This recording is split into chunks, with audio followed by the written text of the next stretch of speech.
السلام علیکم ورحمۃ اللہ وبرکاتہ۔ کیسے ہیں سب؟ الحمدللہ۔ جی آج ہم بات کریں گے احکام الصیامی، روزے کے احکام، یعنی روزہ کے ساتھ کرنے اور نہ کرنے کے کام۔ تو سٹارٹ کرتے ہیں۔ نحمد و نصلی علی رسولہ الکریم، اما بعد، فاعوذ باللہ من الشیطان الرجیم، بسم اللہ الرحمن الرحیم۔ رب اشرح لی صدری ویسر لی امری واحلل عقدۃ من لسانی یفقہوا قولی، رب زدنی علما، رب زدنی علما۔ اللہم بارک لنا فی اوقاتنا، اللہم ایدنا بروح القدس، اللہم صلی وسلم علی نبینا محمد الہی آمین۔ تو سب سے پہلے ہم احادیث دیکھتے ہیں صحیح البخاری کی۔ ان ابی ہریرہ رضی اللہ عنہ قال قال النبی صلی اللہ علیہ وسلم من لم يدع قول الزور والعمل به فليس لله حاجہ فی ان یدع طعامہ و شرابہ۔ ابو ہریرہ رضی اللہ عنہ سے کہ نبی کریم صلی اللہ علیہ وسلم نے فرمایا، جو شخص جھوٹ بولنا اور دغا بازی کرنا نہ چھوڑے تو اللہ تعالیٰ کو اس کی یہ ضرورت نہیں ہے کہ وہ اپنا کھانا پینا چھوڑ دے۔ تو اس سے کیا پتہ چلتا ہے کہ روزہ صرف کھانے پینے سے رکنے کا نام نہیں ہے، بلکہ فحش گوئی بیہودہ باتوں سے بچنے کا نام ہے۔ اور اس کا یہ بھی مطلب نہیں ہے کہ روزہ رکھ کر ہم اپنا ساتھ ساتھ کھاتے پیتے رہیں، نہیں۔ جو مین اس کا مقصد ہے، جو اہم بات ہے، وہ یہ ہے کہ فحش گوئی اور بیہودہ باتوں سے اور کاموں سے بچنا ہوگا۔ اور جیسا کہ سیام یعنی روزے کے معنی کیا ہے؟ رک جانے کے، اور عبادت کے ارادے سے کھانے پینے، مجامت، دیگر روزہ توڑنے والی چیزوں سے صبح صادق کے طلوع سے سورج کے غروب تک اجتناب کرنا، یہ کیا ہے؟ روزہ۔ پھر اس کے بعد ہر بالغ، عاقل، مقیم اور روزے کی طاقت رکھنے والے مسلمان پر روزہ فرض ہے۔ فرض روزے کی نیت فجر سے قبل کرنا ضروری ہے۔ نیت کے لیے دل کا ارادہ کافی ہے، زبان سے اس کے الفاظ کو دہرانا سنت سے ثابت نہیں ہے۔ روزے کی حالت میں مسواک کرنا سنت سے ثابت ہے، یہ صحیح البخاری کی حدیث ہے۔ پھر اس کے بعد ہم دیکھتے ہیں کہ روزہ کن چیزوں سے ٹوٹتا ہے اور کن سے نہیں ٹوٹتا۔ آنکھ میں سرما لگانے سے روزہ نہیں ٹوٹتا، صحیح البخاری کی حدیث ہے۔ ناک میں دوا ڈالنے سے، دوا حلق یا معدہ تک پہنچ جانے سے روزہ ٹوٹ جائے گا۔ ناک میں دوا ڈالنے سے دوا اگر حلق یا معدے تک پہنچ جائے تو پھر روزہ ٹوٹ جائے گا، یہ صحیح البخاری کی حدیث ہے۔ گرمی کی شدت سے روزہ دار غسل یا کلی کر سکتا ہے، اس سے روزہ نہیں ٹوٹتا۔ روزے کی حالت میں وضو کرتے وقت ناک میں اس طرح پانی ڈالنا کہ حلق تک پہنچنے کا اندیشہ ہو تو یہ جائز نہیں ہے، یعنی پانی آپ کے حلق تک پہنچ گیا تو آپ کا روزہ ٹوٹ گیا۔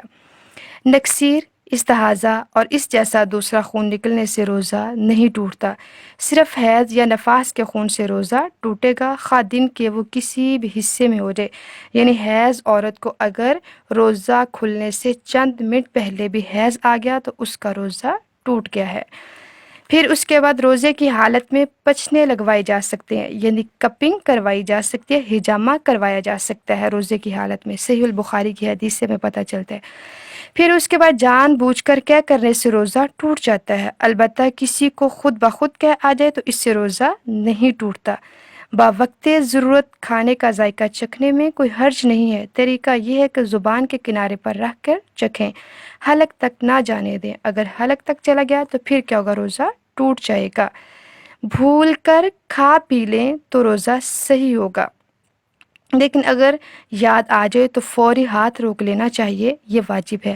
حتیٰ کہ منہ کا لقمہ یا گھونٹ بھی ہے تو اس کو بھی باہر نکل دینا ضروری ہے۔ جس نے جان بوجھ کر کھا پی لیا تو اس پر توبہ اور روزے کی قضا واجب ہے، جان بوجھ کر کھانے سے۔ روزے کی حالت میں تھوک نکلنے میں کوئی مضائقہ نہیں، یعنی تھوک آپ آگے لے جا سکتے ہیں۔ دانت سے خون نکلنے سے روزے پر کوئی اثر نہیں آتا، اگر آپ کے دانت سے خون نکل آیا تو اس سے بھی روزہ نہیں ٹوٹتا۔ روزے دار کے لیے خوشبو کا لگانا اور سونگھنا جائز ہے، یعنی وہ سونگھ سکتا ہے۔ پھر اس کے بعد ہے جو شخص بڑھاپے یا ایسی بیماری کی وجہ سے جس سے صحت کی امید نہیں روزہ نہ رکھ سکے تو وہ ہر دن کے بدلے میں ایک مسکین کو کھانا کھلائے گا۔ جو شخص بیمار تھا پھر صحت یاب ہو گیا، قضا کی طاقت رکھتے ہوئے بھی قضا نہ کی اور موت آ گئی تو اس کی قضا کے روزے جو ہیں اس کے وارث کو رکھنا ہوں گے۔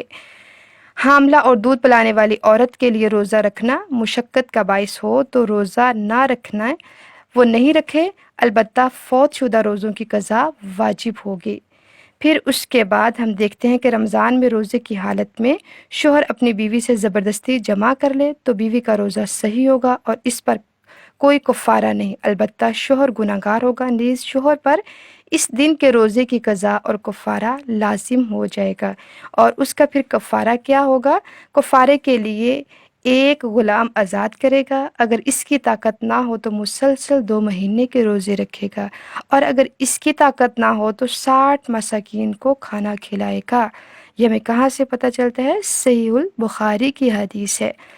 پھر اس کے بعد بہت ہی اہم بات ہے کہ فرض روزوں کی قضا آئندہ رمضان سے قبل کسی بھی وقت ادا کی جا سکتی ہے، یعنی اگلا رمضان آنے سے پہلے فرض روزے جو چھوٹے ہیں ان کی قضا ادا کرنی ہوگی اور کسی بھی وقت میں آپ کر سکتے ہیں۔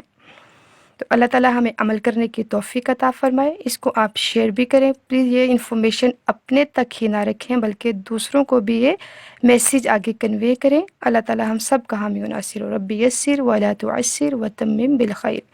سبحان ربک رب العزت عما یصفون وسلام علی المرسلین والحمد للہ رب العالمین۔